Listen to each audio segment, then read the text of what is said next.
요한복 펴시죠. 시간이 많지 않으니 제가 간단하게 몇 가지만 말씀드리겠습니다. 요한계시록 6장 9절부터 17절까지 다섯 번째 인, 여섯 번째 인이 떼어질 때예요. 자, 6장 9절부터 17절까지 같이 읽겠습니다. 시작. 다섯째 인을 떼실 때 내가 보니 하나님의 말씀과 저희의 가진 증거를 인하여 죽임을 당한 영혼들이 제단 아래 있어 큰 소리로 불러가로되 거룩하고 참되신 대주제여 땅에 거하는 자들을 심판하여 우리 피를 신원하여 주지 아니하시기를 어느 때까지 하시려나이까 하니 각각 저희에게 흰 두루마기를 주시며 가라사대 아직 잠시 동안 쉬되 저희 동무 종들과 형제들도 자기처럼 죽임을 받아 그 수가 차기까지 하라 하시더라. 거기까지만 하십시다. 거기까지 읽으셨죠? 여러분들 교재를 한번 보시죠. 다섯째 인 떨어지는 날입니다. 그날이 온다 이렇게 돼 있어요. 첫 번째 단락에 7줄을 같이 읽겠습니다. 시작. 창조의 계획과 멀어진 타락한 인간들은 죽어 마땅하나 하나님의 은혜로 세상을 새롭게 하시려는 구원의 계획이 담긴 책이 하나님 보호자에 앉으신 어린 양 손에 들려져 있습니다. 우리의 구원자이시고 보호자이신 어린 양께서 봉인을 하나하나 떼고 계십니다. 그러나 네 번째 봉인을 뗄 때까지는 구원의 계획을 엿볼 수 없었기에 우리는 조금 실망했을 수 있습니다. 책은 열렸으나 여전히 전쟁과 기근은 팽배합니다. 악이 가득한 듯 보입니다. 네, 거기까지요. 7개 인을 떼요. 그 인을 뗀다는 게 그냥 벌 주겠다는 의미가 아니에요, 여러분들. 일곱 인의 재앙 이렇게 얘기해서요. 그 인을 뗄 때마다 재앙이 임하는 것처럼 보입니다. 하지만 그 인이 그 도장같이 그 실이죠. 그걸 딱 뗄 때마다 시한폭탄이 하나 빵빵 터지는 그렇게 생각하시면 안 돼요. 이게 7인이 두루마기가 이렇게 있으면요, 거기 7도장이 이렇게 찍혀 있다고 생각하셔야 돼. 하나씩 뗍니다.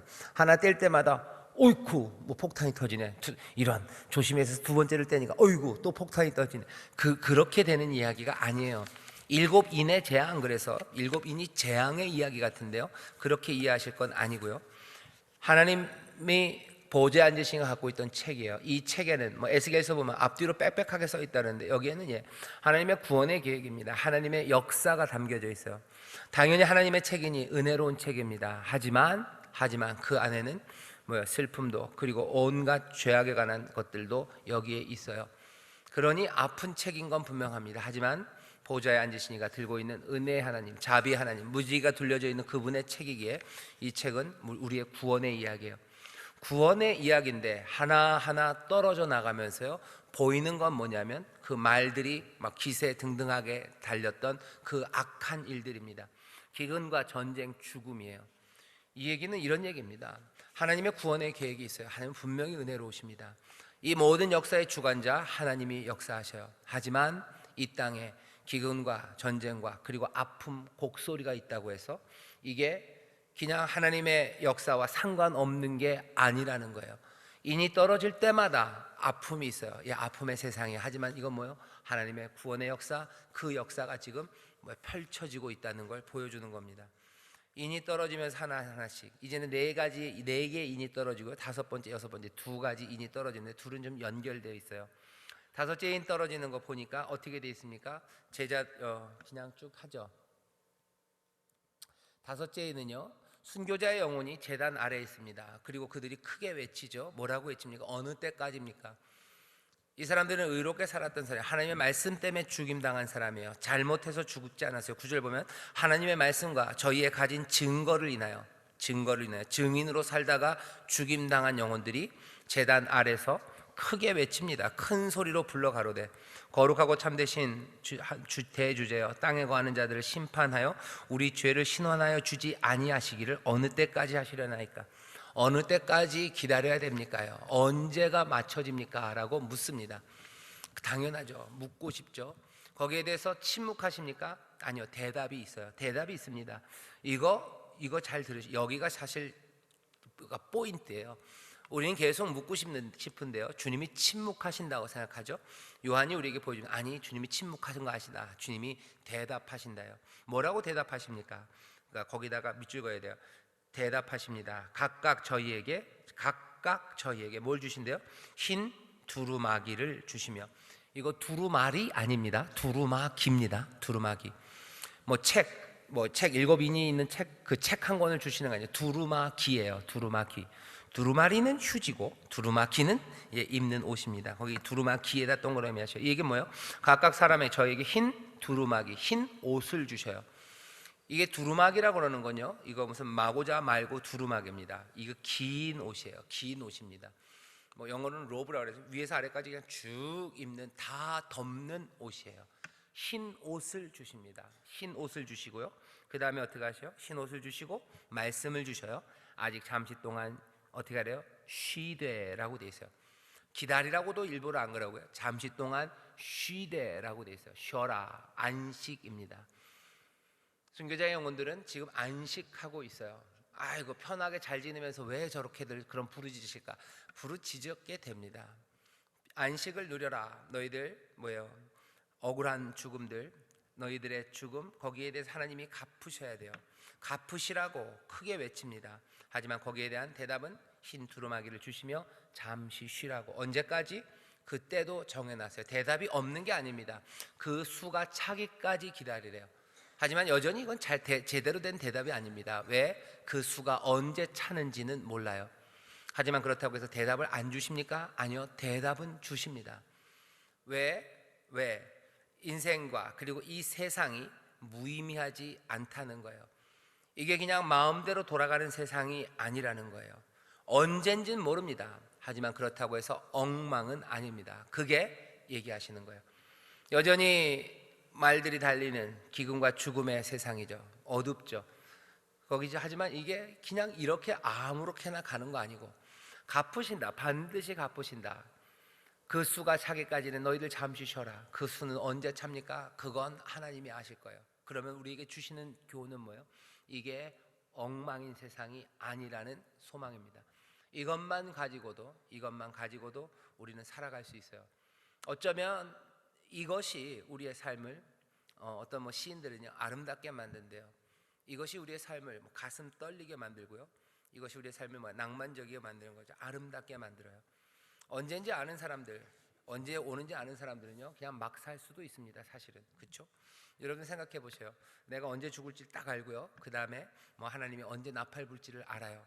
그러면 그냥 내가 알아서 대충 삽니다. 하지만 분명히 오신다는 건 알아요. 하지만 언제인지 모릅니다. 그러면 나는 어떻게 돼요? 더 긴장하며 살아요.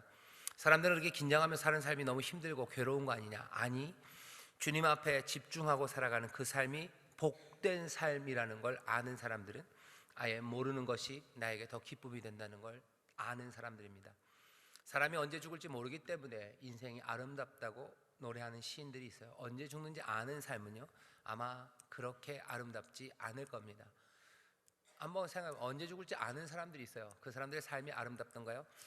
누구야? 예를 들면 사형 집행이 결정된 사람, 그 사람의 삶이 아름답습니까? 인생을 돌아볼 수는 있어요. 하지만 아름답지는 않습니다. 분명히 그날은 와요. 그렇게 얘기하시죠? 하지만 그날이 언제인지는 몰라요. 그 수가 차기까지라고 대답하셨으나 사실은 대답은 아니에요. 하지만 분명한 그날이 오는 것 알고, 그날은 그냥 무의미하게 정해진 날이 아니라 의미 있는 날이죠. 그 수가 차기까지, 그렇게 아름답게 살아간 사람들의 수가 차기까지, 그러니까 인생의 의미가 점점 더 충만하고 아름답게 설명하는 겁니다. 순교자 영혼이 제단에서 크게 외쳐 어느 때까지입니까? 주님이 침묵하지 않으셔 대답합니다. 그 때가 차기까지, 하나님의 선하신 뜻이 이루어지는 그날까지다. 그리고 그날은 반드시 와요. 그러니 어떻게 삽니까? 그날의 소망을 두고 우리는 성실하게 내 삶을 살아가요. 그 삶이 아름답고요, 그 삶이 복되고 그리고 즐겁습니다. 다시 그 다음에 여섯 번째 인이죠.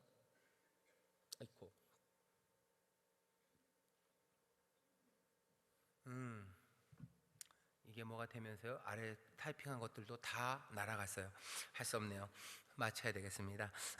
12절부터 읽죠. 12절부터 여섯 번째 인 같이 읽겠습니다. 시작. 내가 보니 여섯째 인을 떼실 때 큰 지진이 나며 해가 총담같이 검어지고 온 달이 피같이 되며 하늘의 별들이 무화과 나무가 대풍에 흔들려선 과일이 떨어지는 것 같이 땅에 떨어지며 하늘은 종이 축이 말리는 것 같이 떠나가고 각 산과 섬이 그 자리에서 옮기우매 땅의 임금들과 왕족들과 장군들과 부자들과 강한 자들과 각 종과 자주자가 굴과 산 바위 틈에 숨어 산과 바위에게 이르되 우리 위에 떨어져 보좌에 앉으신 이의 낯에서와 어린 양의 진노에서 우리를 가리우라.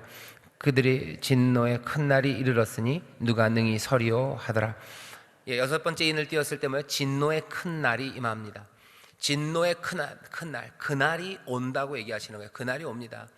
모두가 다 떨게 되는 날이에요. 15절 보면 땅의 임금, 왕족, 장군, 부자, 강한 자, 그런 사람들 뿐만 아니라 종들, 노예들, 자유한 사람들 모두가 다 굴과 산 바위 틈에 숨어서 차라리 죽는 게 나을 것 같다고 두려워 떠는 그날이 옵니다. 하나님의 역사 안에는 그날이 분명히 담겨져 있어요. 그날이 오는 것을 기억해야 됩니다. 그때는 지진이 나요. 해가 어두워지고 온 달이 피같이 되고 하늘의 별이 떨어져요. 하늘이 종이 축이 말리는 것 같이, 종이 축이라는 건 뭐 그런 거니까 종이 도로로 마는 것처럼요. 종이 말리는 것처럼 하늘이 그냥 말려버린대요. 하늘이 말려버리고 그리고 산, 섬이 제자리에서 옮겨져요. 몽땅 다 두려워지는 세상입니다. 모두가 다 떨게 되는 세상이에요.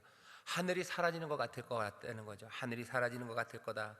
하늘이 캄캄해지는 것 같고 달이 핏빛으로 물든 것 같고 두려움과 떨림의 시간, 하나님의 진노의 날, 그 날이 이르른다고 지금 여섯 번째 인을 떼며 우리에게 보이시는 겁니다. 세상에 진노의 날이 올 거예요. 왜? 하나님의 진노의 두려움을 기억하라는 겁니다. 하나님의 은혜의 하나님이시지만 아니 그것만은 아니야. 세상의 악을 향한 하나님의 진노. 아까 부르짖었었죠. 어느 때까지이니까 라고 그 순교했던 영혼들이 부르짖어요. 그 부르짖음에 대한 대답입니다. 온다. 그 진노의 날은 온다. 모두가 다 떨게 되는 그날이 반드시 온다고 얘기하셔요. 그러니 우리는 그날을 기억하는 사람들, 그날이 올 것을 아는 사람들은 아까 말씀드린 그대로입니다. 그 충만한 의미 가운데 내 삶을 성실하게 흰 두루마기를 주시며 안식하라 하셨으니 그 안식하는 가운데 그 정결함으로 성령의 도우심으로 우리의 삶을 더 정성껏, 뒤에 보면 나오겠지만 어린 양의 신부답게 살도록 증거하는 그 일 감당하도록 한 걸음 한 걸음 살아가야 됩니다. 진노의 날이 임할 거예요. 온 세상이 두려워하는 날이에요. 지금은 우리를 두려워하게 하는 것 같지만 그날에는 온 세상이 두려워할 겁니다.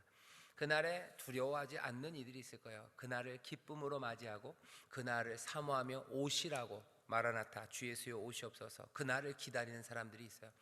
사람들은 피하고 싶은 날이지만 우리는 아닙니다. 성실하게 그 흰 두루마기를 입으며 그리고 예수 그리스도 어린 양의 아름다운 신부로 살아가기를 사모하며 그렇게 증거의 일을 감당하는 사람들, 하나님의 말씀 붙잡고 사는 사람들, 그 사람들은 그날을 사모합니다. 이 진노의 날들을 여러분들 기억하시고, 그래서 어떻게 합니까? 이게 뭐가 이제는 알았어요. 이게 타이핑을 하다가요 앞에 거는 남고 뒤에 건 남고 앞에 거만 새로 됐네요. 오케이, 이건 지난주 겁니다. 그러니까 할 수가 없어요. 그만해야 됩니다. 네, 그만해야 됩니다. 다섯 번째, 여섯 번째 인은 그렇게 한 쌍이에요. 그러니까 다음 주에는 뭐요? 일곱 번째 인을 하는데 항상 일곱 번째 전에는 긴 뜸을 들이셔요. 거기에 또 뭐라고 말씀하시는지 우리가 보고, 오늘 이 말씀을 통해서 우리가 알아야 되는 건 그거예요. 대답하십니다. 답 알려주셨습니다. 하지만 그 답은 애매합니다. 하지만 애매하다고 끝이 아니에요. 거기서 분명히 알리시는 것은 그날은 오고, 그리고 그날이 오는 것은 무의미하게 오는 게 아니라 정말로 하나님의 선하신 뜻이 이루어지는 그날이 온다고 우리에게 알리셔요. 다시 한번, 많이 지치신 분들 소망을 가지시고 그리고 다시 한번 더 성실함으로 주 앞에 나가는 저와 여러분이 되시기를 주의 이름으로 축원합니다. 기도하겠습니다. 하나님 감사합니다. 우리 교회를 사랑하시고 우리 구역장님들 사랑하셔서 우리에게 부어주신 은혜와 또한 성령의 기름 부으신 가운데 하나하나 한 마음이 되어 또 한 뜻을 품고 주를 섬기게 하시니 감사합니다. 하나님, 그 일에 하나님의 영광이 나타나며 또 우리에게는 한량없는 기쁨이 넘치게 하실 줄 믿사오니 주여, 이 땅에 하나님 선한 것을 보기 어려운 세상이고 우리 주님 이름이 높아지는 그 일들이 하나님 아득해진 시간이나 성실함으로 주를 따르는 이들, 한 마음으로 주의 이름을 부르며 서로 격려하며 신앙의 진보를 이루는 여기 귀한 성도들과 구역장들을 통하여 하나님 이 땅의 선한 일들과 하나님의 살아계심과 그 은혜의 위대한 능력이 증거될 수 있도록 성령님 우리를 사용하여 주옵소서.